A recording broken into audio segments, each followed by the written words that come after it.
네, 안녕하세요. 오늘은 성경 인물 탐구 네 번째 시간으로 노아에 대해서 함께 나누어 보도록 하겠습니다. 노아는 사실 너무 유명한 인물이잖아요. 그리고 저마다 해석이 있지만 공고한 그런 좀 티피컬한 그런 해석도 있는 것 같고요. 또 너무 많이 아시니까 사실 노아란 인물에 대해서 이야기하는 게 조금 식상하지 않으실까? 뭐 이런 생각을 조금 했는데, 사실 이제 무엇보다 노아라는 인물이 가지고 있는 중요성이라는 게 상당하기 때문에 좀 설명을 드리는 게 좋겠다 싶고요. 조금 우리가 흔히 티피컬하게 이제 들어왔었던 그런 이야기들과는 조금 다른 이야기들이 있을 수도 있다라는 거를 조금 기억을 좀 해주시고, 그렇다고 해서 그 다른 이야기라는 게 제가 막, 뭐라 해야 될까요? 뭐, 이렇게 자의적으로 해석하는 건 아니고, 이제 여러 자료들이나 또 번역본들을 참고하고 있기 때문에, 내가 알고 있는 게 전부다라고 생각하지 마시고 이런 해석들도 있구나라고 생각해 주시면 좋지 않을까라는 생각이 조금 들었습니다. 그래서 한번 잘 들어주시면 좋겠어요. 먼저 노아의 시대가 이렇게 설명이 되는데요. 6장 1절을 읽어 드릴게요. 사람들이 땅 위에 늘어나기 시작하더니 그들에게서 딸들이 태어났다. 하나님의 아들들이 사람의 딸들의 아름다움을 보고 저마다 자기들의 마음에 드는 여자를 아내로 삼았다. 이렇게 나옵니다. 자, 일단은 여기서 우리가 좀 봐야 되는 게요. 원래 이제 지난 시간에 했지만 가인이 있고 셋이 있잖아요. 그쵸? 자, 이 두 사람이 있는데 이 족보가 이렇게 다르게 진행이 된다. 이제 제가 설명을 드렸었어요. 그런데 이 다른 족보가 통폐합이 되는 시기가 언제냐면 노아 시대라고 보시면 돼요. 자, 뭐라고 지금 말을 하냐면 하나님의 아들들과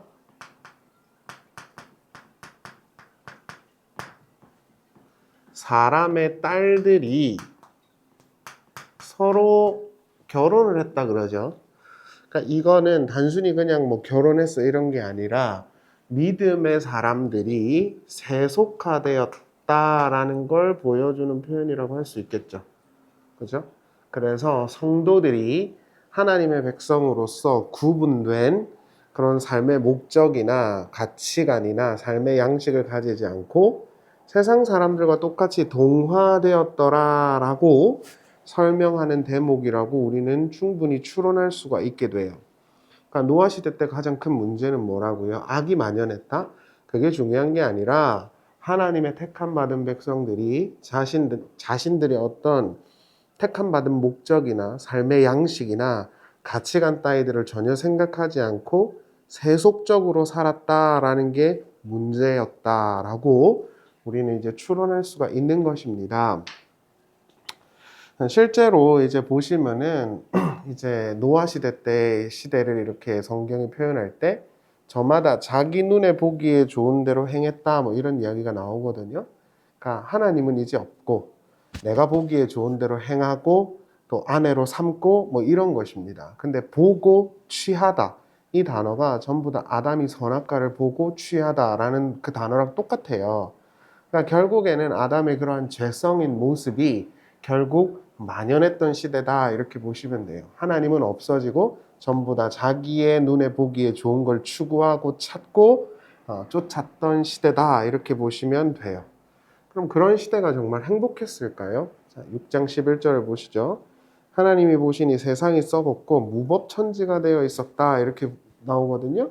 그러니까 세상에는 여기 이제 그 한글 개역 성경으로 보면 이 시대가 부패했고 폭력이 가득했다. 이런 이야기로 번역이 되어져 있어요. 그러니까 썩었다 이 말입니다. 그러니까 하나님 없는 세상, 인간들이 저마다 이제 이상적인 모습들을 내어놓는 세상, 인간들이 어떤 통치적인 어떤 걸 틀어지고 있는 세상이 절대 이상적일 수 없다는 걸 성경이 지금 증언하고 있는 거예요. 그러니까 마블이나 이런 영화에서 보면은 마치 하나님의 최종적 종말론이라는 게 내가 주인공인데 왜 니네가 주인공이야? 라는 느낌으로 하나님의 어떤 종말론을 비꼬는 듯한 플롯들이 많이 나오거든요. 저도 그런 걸 좀 많이 봐요, 거기서. 그렇지 않습니다. 하나님이 너네 어떻게 나를 까먹어 확 죽여버릴까? 이런 게 아니라 그냥 그런 어떤 시기 어린 마음에서 그냥 그렇게 심판하시는 게 아니라 그냥 냅두니까 망하더라, 이런 구조인 거예요. 하나님이 개입하지 않으면 사람들의 어떤 인생이나 역사는 망할 수밖에 없다는 걸 보여주는 것이죠. 그래서 노아 시대 때도 마찬가지로 하나님이 뭔가 그래 니는 확 쓸어버린다, 이거가 중요한 게 아니라 그들이 자신들의 눈에 보기에 좋은 거, 이상적인 거, 그런 걸 추구했는데 오히려 세상은 썩어 있었더라, 이 이야기가 중요한 거예요. 그렇게 이해하시면 이게 정확하게 좀 잘 이해가 되실 수 있죠.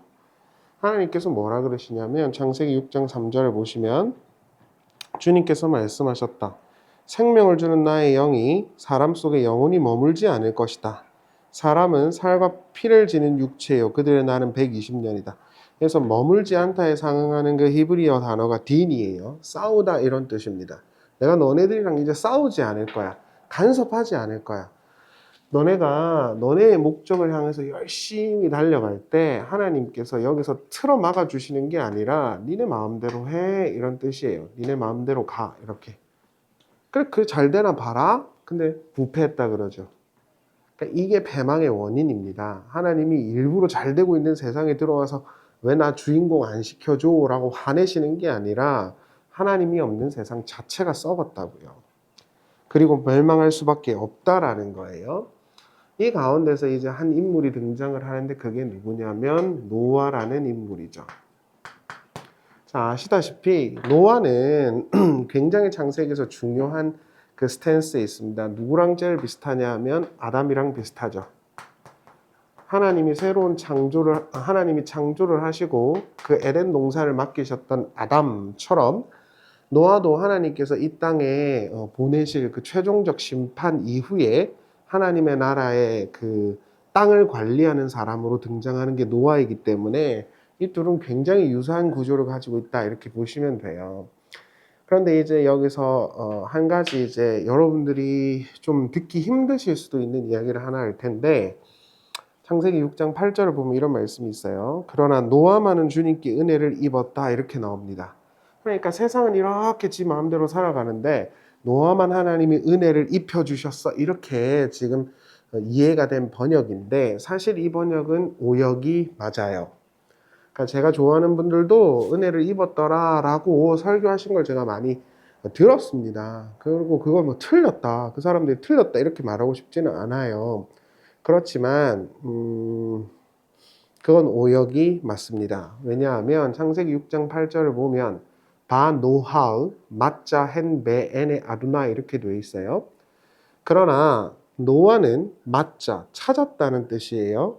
그래서 그 70인역 헬라어로 보면은 휴리스코 능동태로 되어 있어요. 히브리어도 능동태입니다. 그리고 NIV나 킹 제임스 버전도 전부 다 he found 능동태로 써놨어요. 그러니까 노아만 하나님께 은혜를 입었다는 번역은 전형적인 한국식 번역입니다.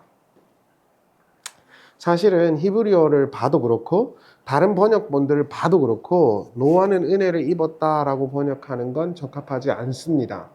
왜냐하면 히브리어도 능동태거든요. 그래서 이걸 번역하면 어떻게 되냐면 그러나 노아는 여호와의 눈에 있는 그 은혜를 찾았다, 이렇게 번역하는 게 맞아요. 여기서 눈, 아인 이라는 단어 자체가 원래 히브리 사람들은 눈이랑 마음이랑 같이 이해했거든요. 그러니까 여호와의 마음에 있는 그 은혜를 추구했다는 뜻을 말해요. 근데 조금 더 확장을 해보면 인간들이 자기 눈에 보기에 좋은 대로 선택하고 택했잖아요. 자기의 의와 자기의 꿈을 추구했다는 말입니다. 그런데 노아만 하나님의 눈에 보기에 좋은, 하나님이 눈에 보시기에 좋은 것들을 추구했다라는 구조가 형성되어 있는 거예요. 실제로 그렇게 해야 대조를 이루죠. 그러니까 제가 뭐 은혜를 입었더라 라고 설교하시는 분들을 비판하는 건 아니지만 히브리어 원문이나 지금 이 영상을 보시면서 조금 의아스러우시면 잠깐 멈추시고 킹 제임스 버전이나 NIV 버전을 한번 보세요. 그러면 다 노아가 찾았다라는 능동태로 번역을 해놨다는 걸 아실 수 있을 것입니다. 그러니까 노아라는 인물 자체가 세상 사람들은 전부 다 자기의 눈에 보기에 좋은 이상을 추구하는데 노아만 하나님이 보시기에 좋은 걸 추구했다라는 구조를 지금 보여주고 있는 것이죠. 이해되시죠? 노아 시대는 앞서도 말씀드렸지만 자신의 쾌락과 욕망을 추구하며 살아가던 시대였어요. 그런데 노아는 하나님을 찾았어요. 대조를 이루고 있는 것이죠.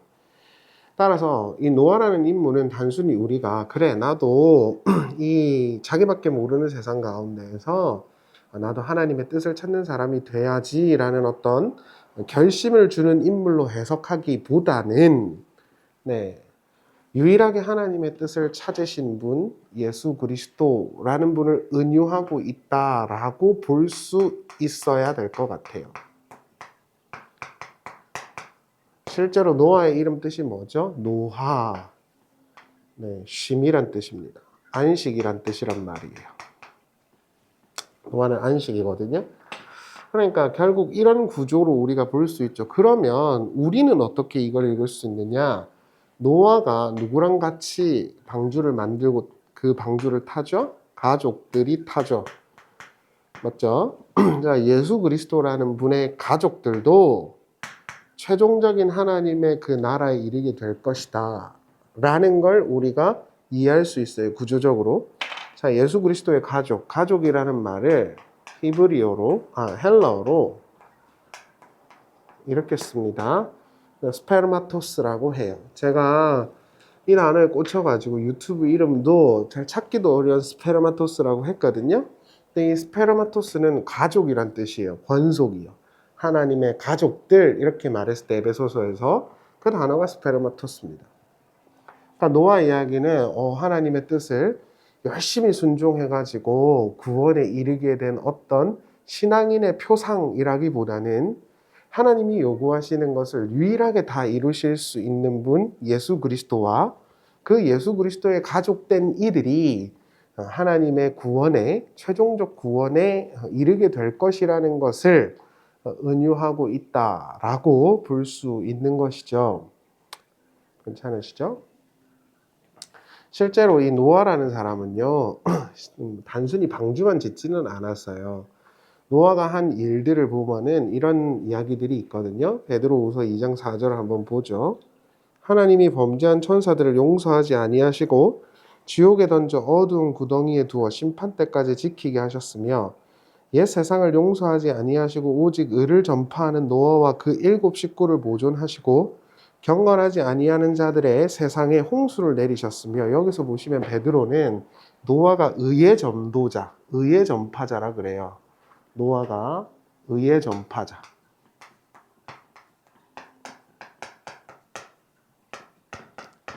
자, 히브리서 11장 7절을 보죠. 믿음으로 노아는 아직 보이지 않는 일에 경고하심을 받아 경외함으로 방주를 준비하여 그 집을 구원하였으니 이로 말미암아 세상을 전지하고 믿음을 따르는 의의 상속자가 됐다. 그러니까 성경은 계속해서 지금 신약 성경은 노아를 의에 대한 전도자요 상속자로 묘사하고 있습니다. 따라서 이 노아의 이야기는 물론 우리 신자들은 예수를 사랑하기 때문에 예수님을 저는 너무 사랑하거든요. 예수님을 너무 사랑하기 때문에 예수님께서 보여주신 어떤 삶의 가치나 양식 그런 거를 저도 안 되지만 정말 하고 싶기도 하고 따라하고 싶단 말입니다. 근데 단순히 그런 식으로 노아의 이야기를 읽어선 안 될 것 같아요. 그러니까 너도 노아처럼 하나님이 방주 지으라 그러면 방주 지어. 단순히 이런 이야기는 아닌 것 같다는 말씀을 드리는 거예요. 실제로 그 방주라는 말이 히브리 말로 테바잖아요. 테바. 그렇죠? 근데 이게 딱 한 번 더 나오는데 어디서 나오죠? 모세의 갈대 상자에서 나옵니다. 모세가 여러분 이렇게 강에 둥둥둥둥 떠갖고 이제 바로 집으로 들어가죠. 그쵸? 바로 집으로. 근데 여기에서 이렇게 하나님이 여기다가 모세한테 갈대 상자를 타고 가게 했다. 이제 그 누이가, 어미가 그렇게 나오는데 이 갈대 상자가 테바라는 단어고 이게 방주라는 단어예요. 그쵸? 그러니까 이런 구조적인 의미들이 있다라는 거예요. 그래서 그 고린도전서에 보면은 모세에게 속하여 이스라엘 백성들이 세례를 받았다 이렇게 나오거든요. 그쵸? 그리고 그들이 하나님의 백성으로 세례를 받은 것처럼 우리도 예수에게 속하여 세례를 받았다 이렇게 바울이 메타포적으로 이야기를 하거든요. 그럼 이 구조로 끌고 가보면 노아도 결국 예수 그리스도라는 분을 은유하고 있다라고 볼 수 있는 것이죠. 그럼 우리는 뭐냐고? 하나님의 그 말씀과 명령을 온전히 순종하실 수 있는 분, 그리고 그분의 가족이 되어서 그분 안에서 그분이 지은 그 방주 속에서 결국 최종적 심판을 면하게 되는 그림을 서술하고 있다라고 볼 수 있는 것입니다. 이 세상은 하나님의 유기 속에서 멸망에 이르게 될 것입니다. 여러분, 제가 그 아침에 항상 그 뉴스쇼를 보는데요. 그 라디오요. 거기 보니까 그 바다에서 배가 파손되는 일들이 요즘에 종종 일어나요. 왜 그런가 봤더니 여러 가지 이유들이 있겠죠. 근데 이유 중에 하나가 기후 위기입니다. 그러니까 우리에게 굉장히 지금 이제 피부로 와닿고 있죠. 그렇죠?